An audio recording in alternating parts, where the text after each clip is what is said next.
আসসালামু আলাইকুম।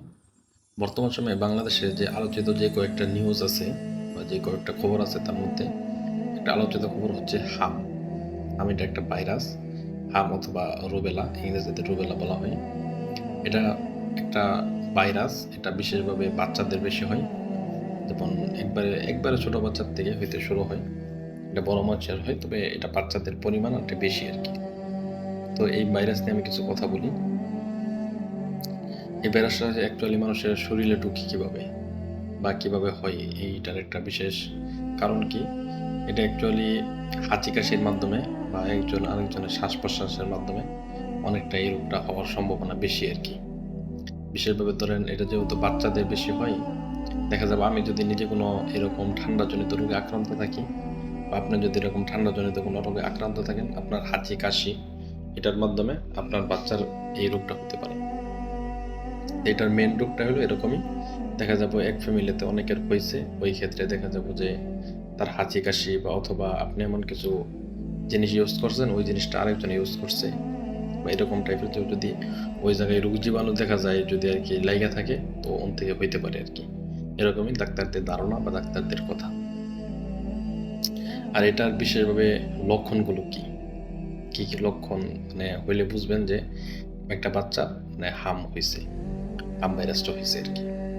তার বিশেষভাবে অনেকগুলো লক্ষণ আছে। তার মধ্যে আমি কয়েকটা লক্ষণ বিস্তারিত বলতেছি। বিশেষভাবে ধরেন তার প্রচণ্ড রকমের জ্বর আসবে, শরীরে প্রচণ্ড জ্বর থাকবে, শরীর ব্যথা এই জিনিসটা থাকবে। পাশাপাশি সারা শরীরে দেখবেন লাল, লাল মানে ফুসকা বলতে লাল, লাল হইয়া ওই মানে ফুসুরির মতো হবে আরকি, যেটা বলি ফুসুরি। ফুসুরি বা ফোড়া এরকম ছোট, ছোট আরকি লাল, লাল সারা শরীরে এরকম একটা হবে। আর পরবর্তীতে চোখ ফোলা থাকবে, চোখ দিয়ে পানি পড়বে। এরকম আরো অনেকগুলো কারণ আছে, তার মধ্যে বিশেষভাবে এই কারণগুলো বেশি। তো জ্বরটা প্রচণ্ড জ্বর ধরেন, আর এই সময় বাচ্চায় খাওয়া-দাওয়া করবে না। ঠিক আছে? বাচ্চায় খাওয়া-দাওয়া খুব কম করবে। তো এই মানে মোটামুটি বড় অনেকগুলো কারণ আছে, তার মধ্যে বিশেষভাবে এই কয়েকটা কারণ আরকি বিশেষভাবে মানে সবাই যেটা আমরা দেখি আরকি লক্ষণ, এই লক্ষণগুলো বিশেষভাবে বোঝা যায়। আর এটার প্রতিকার কি? আমরা কিভাবে এটার চিকিৎসা নেব? বিশেষভাবে এটার জন্য আপনার টিকা নিতে হবে। এটা ডাক্তারের পরামর্শ অনুযায়ী আপনি বাচ্চার বয়স অনুপাতে আপনার যে আশপাশে যে কোনো হাসপাতাল বা ছোট কোনো ক্লিনিক, ওই জায়গা থেকে আপনি তাদের বাচ্চার জন্য টিকা নিতে পারেন। তার ওই ডাক্তারের পরামর্শ অনুযায়ী ওষুধ খাওয়াবেন।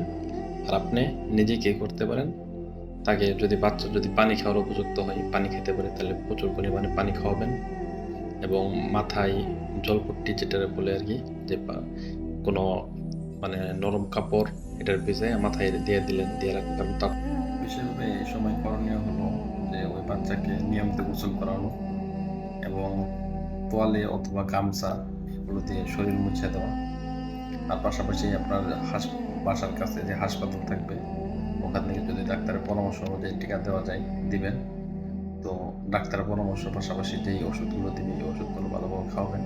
তার জন্য আলাদা অবশ্যই টেক কেয়ার দিতে হবে, অন্যথায় এটা অনেক বড় ধরনের ঝুঁকিপূর্ণ হয়ে যেতে পারে। তো সবাই সঠিক চিকিৎসা নেন, সুস্থ থাকুন, ভালো থাকুন। আবারও দেখা হবে নতুন কোনো ভিডিও নিয়ে, ইনশাআল্লাহ। আসসালামু আলাইকুম।